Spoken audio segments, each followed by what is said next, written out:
kita butuh sinema ke Malaysia, Singapura, Brunei, Kambodia, Myanmar, Thailand. Semua film-film Indonesia saya bawa keluar, saya tayangin di bioskop, saya tayangin di TV-TV Malaysia, Singapura, Brunei, Kambodia, Vietnam, Thailand, apalah segala macam. Southeast Asia lah pokoknya. Assalamualaikum warahmatullahi wabarakatuh, teman-teman. Kita nongkrong lagi di Cafe Puisi. Alhamdulillah kali ini kita kedatangan Mbak Dewi. Kita akan kulik, kita akan mendengarkan bagaimana sih mengimpor film dan eksportir film. Jadi pesan saya, maksudnya kita jangan melihat bahwa ini kegiatan yang hanya memikirkan cuan. Tidak, ada nilai lebih yang bisa kita dapatkan, yaitu pertukaran kebudayaan. Pertukaran kebudayaan yang paling mungkin adalah melalui film. Ya kan? Jadi kita bisa menikmati film-film asing, Amerika, Brunei, atau Malaysia, Singapura. Kita juga bisa menyiarkan karya-karya kita keluar. Ya. Berkat jasanya beliau. Dewi Amanda. Sekali lagi terima. Apa kabar Mbak Dewi? Hai, baik. Apa kabar? Alhamdulillah. Semuanya. Ini kebetulan Mbak Dewi juga lagi bahagia nih ya. Sebelum iya. bicara masalah filmnya, masalah ininya nih perutnya. Insya Allah perempuan. Kalau di USG perempuan nih. Pengennya apa emang Mbak Dewi? Pengennya apa babynya nih? Pengen laki atau perempuan? Apa aja ya, siap. Oke, lanjut film Ki, silakan. Mungkin saya tertarik bagaimana memulainya. Saya dengar kan dari main film dulu, terus melihat peluang nih, bisa ceritain. Oke, jadi saya udah lama di dunia perfilman sebenarnya. Awalnya tuh dari model. Umur 18 tahun saya udah kerja. Tahun? Yes, 18 tahun. Masih SMA. Udah cari duit, udah jadi model waktu itu. Cuman karena tinggi saya tidak mencukupi, jadi saya nggak jadi model internasional, cuma model-model photoshoot doang. Sama, ada berkah lain tuh. Ada berkah lah, di balik itu ada berkah. Terus akhirnya cobalah casting, dapatlah sinetron. Sinetron, stripping. Akhirnya pada suatu saat ada casting di Malaysia. Waktu itu saya lagi liburan, nyoba gitu, iseng kan. Terus ya udah casting lah di Malaysia, di Kuala Lumpur waktu itu. Terus udah dapet ternyata syutingnya di mana? Di Vietnam. Di Ho Chi Minh saya syuting. Pertama kali casting, dapet syuting langsung di Ho Chi Minh. Wah, itu benar-benar yang wow gitu, yang kayak apa yang nggak, maksudnya takjub gitu, nggak nyangka. Setelah itu dari situ filmnya meledak, terus dapat lagi film di Malaysia, dapat lagi film stripping apa segala macam. Akhirnya saya pikir gini, nih kayaknya kalau buka perusahaan sendiri enak ya, karena kan linknya udah banyak yang tahu, udah banyak yang kenal sama film produser gitu.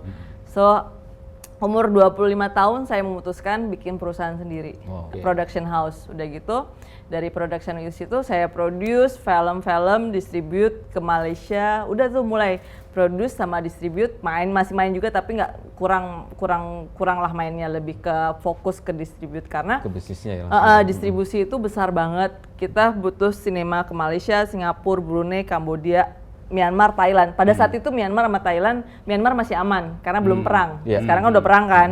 Terus Thailand juga masih aman, belum ada COVID atau segala macem lah. Jadi 7 negara tuh saya kuasain pada saat itu. Sebelum COVID 2015 sekitar 2015-2014 itu saya masih tenang banget.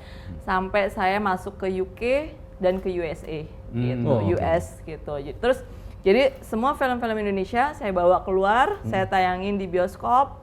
Setelah bioskop, saya tayangin di TV-TV Malaysia, Singapura, Brunei, Kambodia, Vietnam, Thailand, apalah segala macam. Southeast Asia lah pokoknya.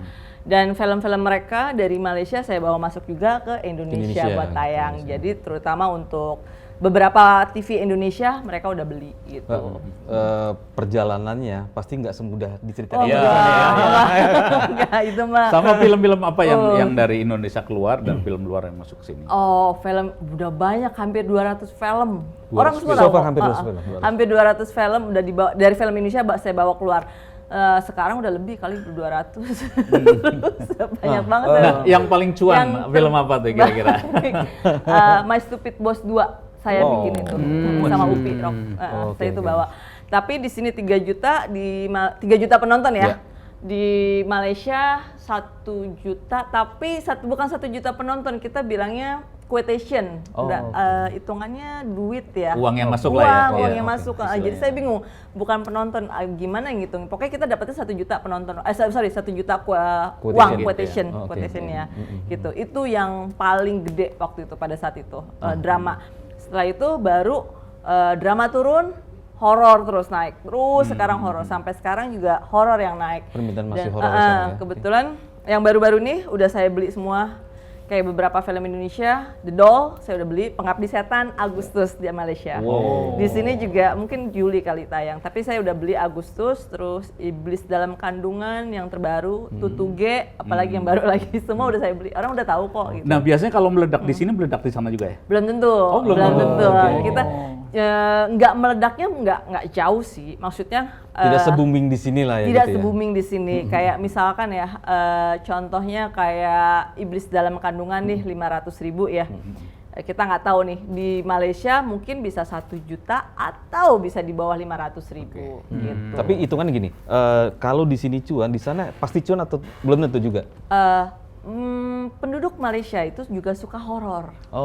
That's the point ya. Yes. Jadi sebenarnya Asia itu suka sama horor. Malaysia, Singapura, Brunei dia suka sama horor. Aku nggak tahu kenapa ya, orang suka banget sama horor. Mungkin kalau nonton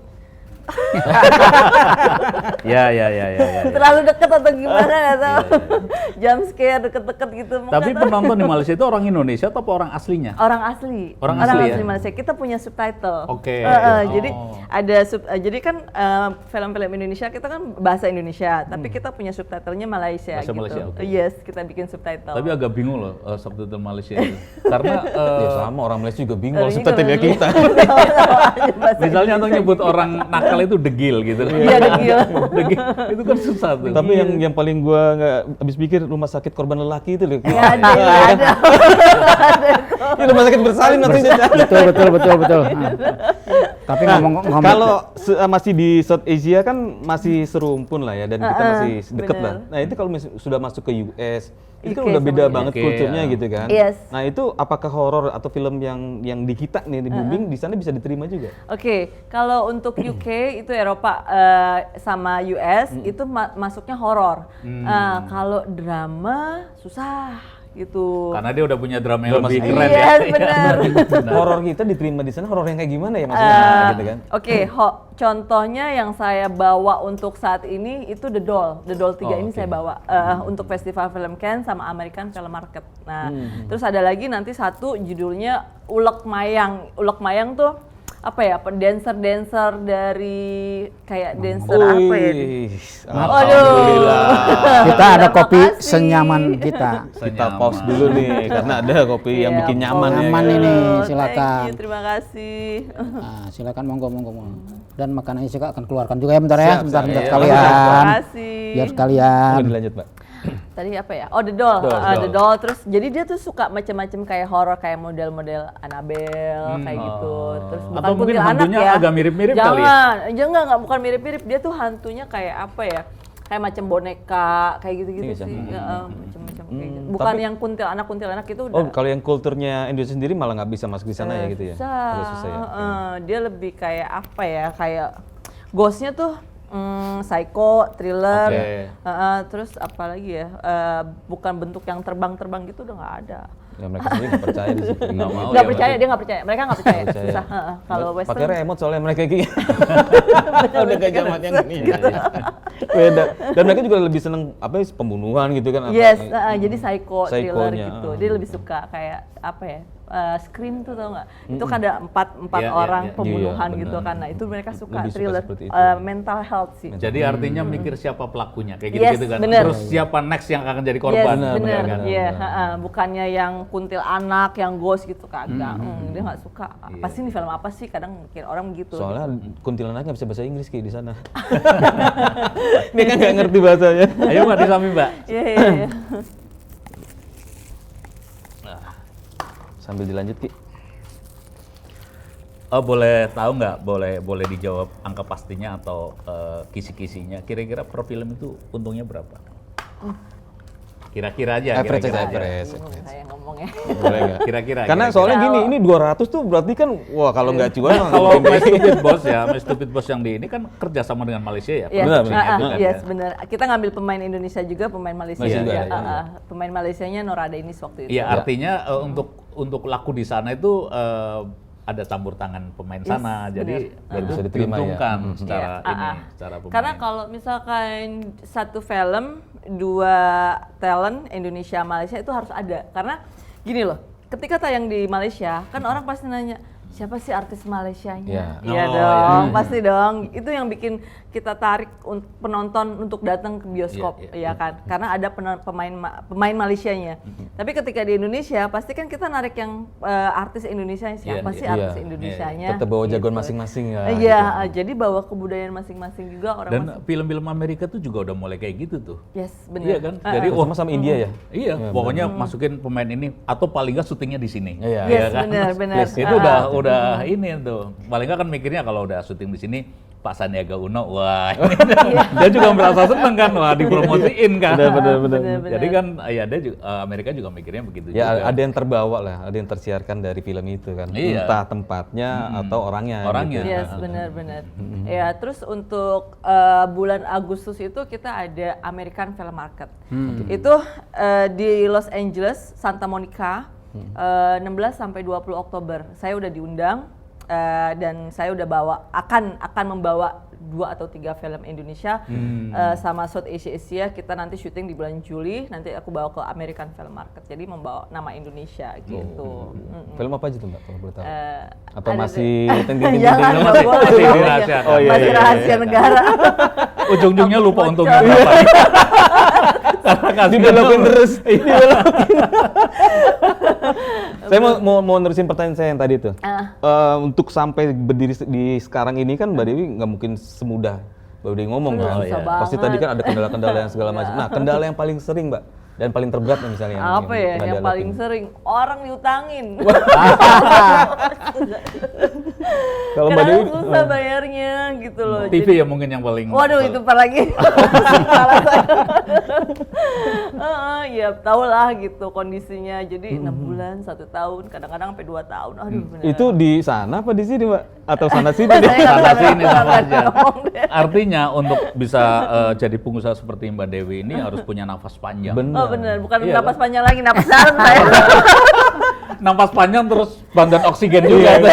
Oksigen, Kalau enggak, wah stres. berat tuh. Bener, Berat. kalau enggak Tapi bener, Cang Dunia ya kalau diutangin nih berapa? Oh, jangan. Dia nggak bisa Nggak napas bisa ya kan? dong. Nggak bisa napas, Apalagi kan? Mbak Nggak bisa Dewi pasti napas. gila ya, satu film bisa ratusan kan, bahkan M gitu ya. Iya loh, M lah pasti M. Iya. Produksinya aja M kan. Tapi kalau memang lancar pembayarannya, wah. Ya itu Kalau napasnya saya panjang sudah. banget itu. Ada. Nggak usah napas aja hidup gitu. Tapi ngomong-ngomong nih, boleh dong dagang saya dibawa ke... Nah, boleh, baru boleh. ngomong tuh. Iya, harus dong. Ini kan ada inovasi baru juga nih dagangan saya gitu. Apa inovasinya, Apa? Ca? Ya nanti Yang mana? kalau emang mau dibawa ke sana kita bikin dong. gitu Apa loh. dong? Bikin Iya, dulu. iya. Bikin dulu. Jadi makanan horor. Gitu. Jadi ketika dimakan nggak ada. Begitu dimakan ada. Lucu, gitu. lucu. Berarti piringnya doang gitu kan. Piringnya doang. Itu namanya Yang bisa makanan ngeliat horor gitu. orang-orang Siapa tahu aja tertentu di sana aja ya. laku gitu. Belum ada ciptanya kan. Iya, iya. Nah itu kan saya makan Mbak Dewi nanti nanya. Ya Mbak Dewi ya. Iya benar. Bikin dagangan tahu mistis ya kan. Nah. Gitu lagi kan kok taunya nggak ada mistis. Mistis. Ya. Horor. Itu. Yang penting kopinya jangan ya. Jangan kalau kopi. Oke Mbak Dewi, kira-kira nih untuk kalau misalnya ada teman-teman kita yang ingin juga pengen ikut terjun nih, tipsnya apa nih sebagai importer film atau distributor film? Sebenarnya link sih. Bangun link dulu, Bangun jaringan. link. Oke. Karena Itu modal utamanya ya, link iya, ya? Modal utamanya link. sebenarnya link aja sih. Maksudnya kita kenal sama orang Malaysia, kita kenal sama orang Singapura, Brunei, UK, US, link semuanya. Kalau nggak ada link kita nggak bisa masuk. Gitu. Iya kan? Benar-benar. Walaupun punya duit banyak gitu ya, Iya. tapi nggak punya link, terus mau gimana? Ribet juga ya. Oh, bingung kan? Pasti nyari orang yang punya link tetap ya. Cuma agak lebih mendingan punya duit nggak punya link. Udah nggak punya duit nggak punya link. Salah satu contohnya. selesai. Iya. Oke, tadi sedikit sebelum kita tutup ini, tadi kan dibilang di awal bahwa ini tidak sekedar cuan, tidak sekedar berpikir cuan, Iya, benar. tapi ada sesuatu yang dibawa, gitu kan. Itu boleh tuh Ki, lebih didetailkan lagi Ki. Iya, artinya kan misalnya kita ingin kebudayaan Turki, tahu kebudayaan Turki kan paling mungkin lewat film. Yes, benar. Kalau kita berangkat ke sana kan udah beli tiket, inilah itulah. Tapi kalau lewat film kan tinggal cekrek, udah tahu. Oh, orang Turki kebiasaan gini. Pengen lihat Amerika dari film. Yes, benar. Pengen lihat Amerika tahun 50 ya lewat film. Itu udah cara belajar yang paling murah dan mudah. Ya. Nah, makanya beliau itu ya pahalanya banyak karena mencerdaskan kehidupan bangsa. Kira-kira begitu kan? Melalui film kan, melalui film. Dan kehidupan dompet ya. Loh, enggak kan banyak juga film yang bisa tonton dengan secara cuma-cuma kan. Bahasa Inggris secara percuma kan. Yes, benar. Secara percuma gitu kan. Jadi asal mau aja kan, asal mau aja. Sekarang informasi tergelar sangat mudah dan murah. Jadi tinggal mau atau tidaknya. Benar. Benar. Nah, seperti biasa sahabat Cafe Puisi, di tempat kita ini selalu ada puisi. Nah, kira-kira Ki, untuk menggambarkan sosok Mbak Dewi Amanda ini, puisi apa yang tepat? Enggak, saya pengen menjadi pembelanya beliau gitu kan. Selalu orang melihat bahwa importir itu mikirnya cuan gitu kan. Iya. Iya kan, padahal enggak seperti itu. Saya ngelihat sisi ya itu tuh mencerdaskan itu tadi. Jadi nanti aku puisi ini cerita tentang mencerdaskan. Boleh ya kita bawa Ya, gitu? gitu. Oke ya. Sambil di nikmati Makan ya. dulu Mbak, minum dimakan. Oke.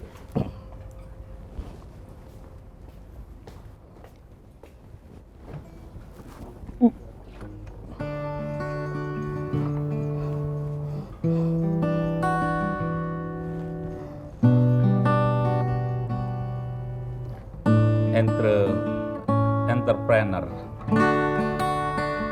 Banyak yang salah sangka tentang apa yang aku lakukan. Kau selalu menuduhku yang aku lakukan untuk keuntungan pribadi. Kenapa hanya dilihat di satu sisi? Hanya karena aku berharap untung dari yang aku usahakan.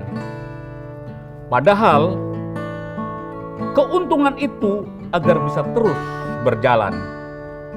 Pernahkah terpikir bahwa kita perlu mengenal dunia lain melalui film-film karya bangsa-bangsa lain?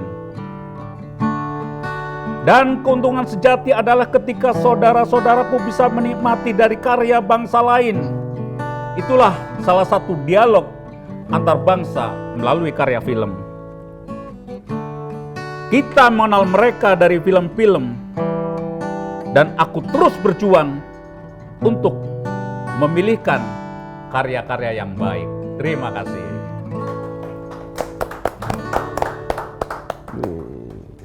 Bener-bener pembelanya Mbak Dewi. Pembelaan. Giran Mbak Dewi dibela, giran gua nggak dibela nih gua. Kan udah gue beli terus. Asik. Aduh, kurang Cuan lah, bersyukur. cuan. Cuan dikit cuan. Oke, Mbak Dewi, terima kasih sudah main di Cafe Puisi, sudah berbagi Sama-sama. apa namanya Terima kasih. jurus Ilmu. ilmunya, pengalamannya gitu kan untuk kita semua. Sekali lagi untuk sahabat Cafe Puisi, dukung terus kami dengan cara subscribe, like, and comment gitu kan. Juga Like, share, comment. juga sosmednya nih ya, sosmednya klik gitu kan. Atau Oke. mungkin dukungan dan cara sponsor juga nggak apa-apa. Oh iya, Iya, harus Poin. contohnya seperti senyaman kopi Oh, ya iya. kan. Ini Terima karya kasih. nyata ini. Oh iya benar-benar. Karya nyata anak bangsa. Ini enak loh, beneran tadi aku nyobain. Enak. Besok lagi ya. Oke, sampai jumpa sahabat Cafe Puisi. Assalamualaikum warahmatullahi wabarakatuh. Waalaikumsalam. Waalaikumsalam. Wabarakatuh. Minum lagi dong. Enak. Tapi beneran enak. Tapi benar enak.